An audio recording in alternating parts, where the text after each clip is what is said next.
What's up, guys? Mike Gross here. You're probably thinking, what in the hell does he have up his sleeve this time? What is that title all about? If you take the Scorpions song Now, it's off the Blackout album, I think, from 56 seconds to 1 minute and 6 seconds, it's a cool solo. It's a guitar solo that's going on. I want you to see how that guitar solo can be played on the drums. Not tonality-wise, per se, although that can be achieved as well, but percussive-wise. And what I want you guys to learn is to be aware of the environment when you're jamming with people, playing in a band, or whatever. My first year, guitar, bass, drums, vocals, piano, I was doing it all. And guitar was my primary, but I had a passion for the other ones as well. You get in a band situation, and it will totally help you in the songwriting process. And this is just a 10-second guitar solo that I want to pretend that guitar solo I can play on the drums, accent-wise and percussive-wise.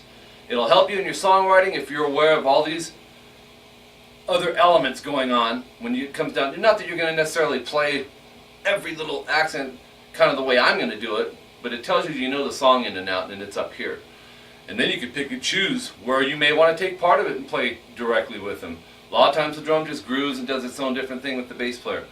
Doesn't always have to. So I'm just trying to open some doors for you by doing this lesson. That's what this is about. That Mario Brothers theme song, by the way, on YouTube, it shows these drummers. There's different ones, some killer drummers, man, but they're like, it's just like accented all over the place. It's kind of that concept of a thing. So when I hear a solo, I'm hearing the percussiveness in it as well, and I think that comes from playing drums. Let me play the solo for you first. I only got 15 minutes, so if there's I just have to kind of hurry right now on YouTube. I only get 15 minutes.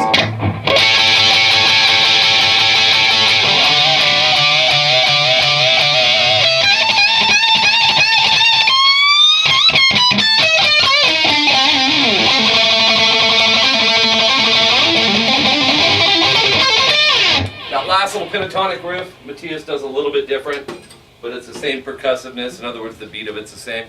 So on drums, kind of instantly, here's where my mind, and it took me about 4 or 5 minutes, and I thought, how could I play that guitar solo on drums? And I know you guys probably think I've lost it and I'm nuts, but I want to let you in on how my mind thinks sometimes. I'm not Neil Peart, I never will be, but I can play enough drums to get in trouble. So anyways, and I want to explain this principle and this concept and let you step into my mind for a minute. Okay, so here we go. This would be that solo. I'm hearing the solo in my head when I'm playing this beat, okay? So this isn't what Herman Rarebell, the Scorpions drummer, is doing, but still, it'll give you an idea. Here we go.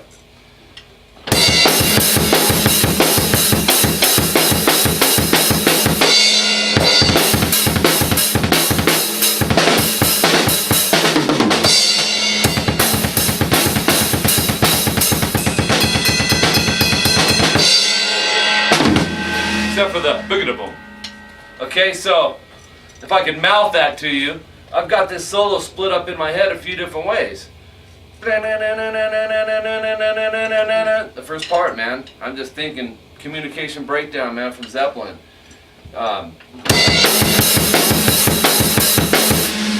Okay, and then Matthias goes in the next part. Okay, so on that one, my head's hearing. Connect those as the first 2 chunks of that guitar solo played on drums.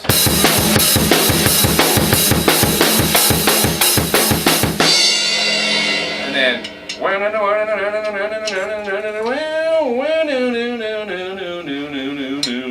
I missed the notes there, but so that part my head heard this. Yeah, it would be when I hit that cymbal. That bend there is my cymbal hit.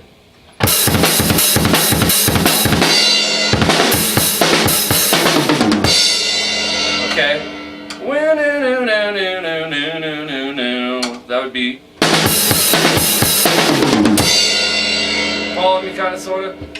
Wish I could play this as I'm doing drums. It's driving me nuts. So now we have 3 chunks of this solo.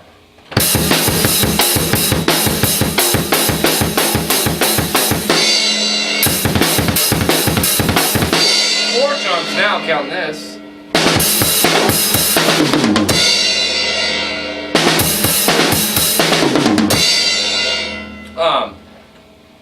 The next part.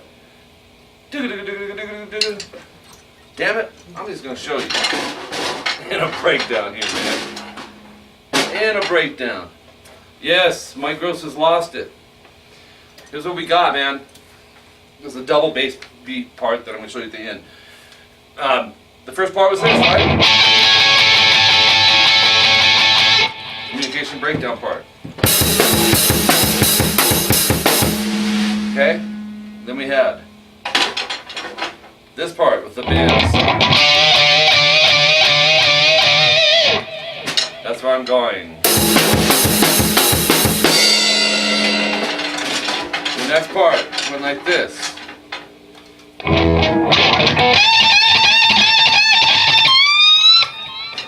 That was. Okay, and the next part. Over that part, I go.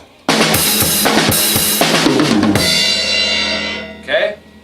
So there's 4 chunks of it. The last part on the guitar goes like this. This part gets up. So we have. I don't know if I can do the double bass with the guitar here.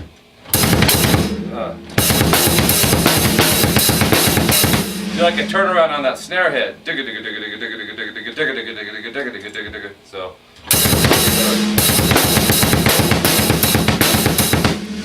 Okay, you following that so far? I probably lost you on the title, didn't I?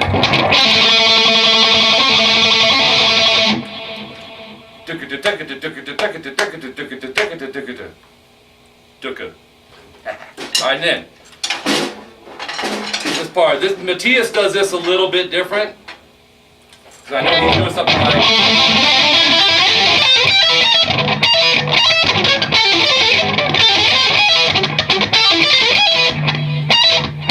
Something weird like that, but I just kept the percussiveness of it and did the pattern 5 pentatonic. That's what we have.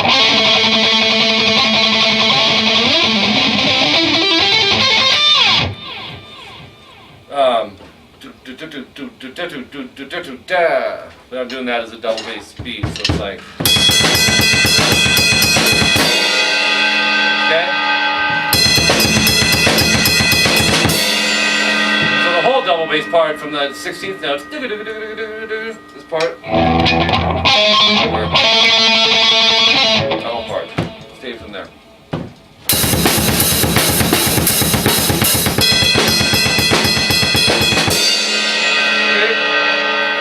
So, will that help you? Was it just entertaining?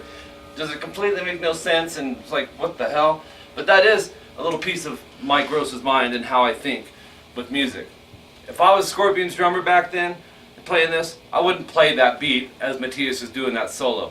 But it does, if nothing else, with this lesson, it tells you I know what that solo is doing as a drummer, which allows me more options on the table to groove better, to feel better, to play better, to accent, all that stuff, okay? So I'm Mike Gross. Thanks for tuning in on this wacky, zany, crazy, gross lesson. And I'm still not sure what I'm going to title it, but I'll come up with the title. Drums on Guitar. I don't know. And how to structure a song and know what you're doing. That's too long of a title, though. RockingGuitarLessons.com. Watch for that. That's my website. Coming in 2013, $25 a month to join. Primarily guitar, but you know, there will be drums. There are some drum lessons on this channel as well, on Rocking Guitar Lessons 1, and some vocal and stuff. But make sure also you guys subscribe to both my channels, youtube.com/RockingGuitarLessons1 and Rocking Guitar Lessons 2. Got how-tos and the style of techniques, all that stuff. It's interactive, so if you want to call me a teacher, call me a teacher, and I will do my best to answer your questions and help you. Sometimes it's the simplest thing that is the mountain, and once you have someone show you, hey, just try this, it opens the door, and that's a hurdle that you won't have to worry about anymore. So that's what these channels are about. They're free, and both of them, I want you guys involved, man. Be a part of it, and let's all get better, because we all have room to grow. even us teachers, no doubt about it. Sometimes being a teacher, you realize how much you have room to grow. So it's all in your mind and how you see it. If you're interested in lessons on Skype, it's $50 an hour, $25 for a half an hour. Send me a request to Rockin' Guitar Lessons, and we can get started working on whatever you want. Now I'm sitting behind a drum set. Down the road I'll probably do Skype lessons for drums. Right now it's guitar, bass, and vocals. And but that is the fastest way to get the results that you want to get on the instrument, if that fits your budget. We can work on whatever you want, whatever style you want, all that good stuff, you know. So if you need to contact me, you know, hit me up, YouTube inbox or rockingguitarlessons@hotmail.com. You guys know how to find me. But for Skype, all my Skype students from the United States, around the world, they are actual students. So don't send me a Skype request if it's just like, hey, how do you do that G chord or whatever, or that G sus. I'll still help you, just hit me up in a different location for that stuff, okay? tvxpunk@aol.com, that's my PayPal email if you'd like to donate to this channel. If you can't, no pressure, still love you guys, keep coming. Tell your friends, people you know that are playing in bands, out in cover bands, if they want songs done. I don't care if it's a saxophone part, a flute part, whatever, a drum part, and you want to have it put on the guitar. I love doing that. I totally love doing that. So send them my way. I appreciate you guys. Until next time, I'm Mike Gross.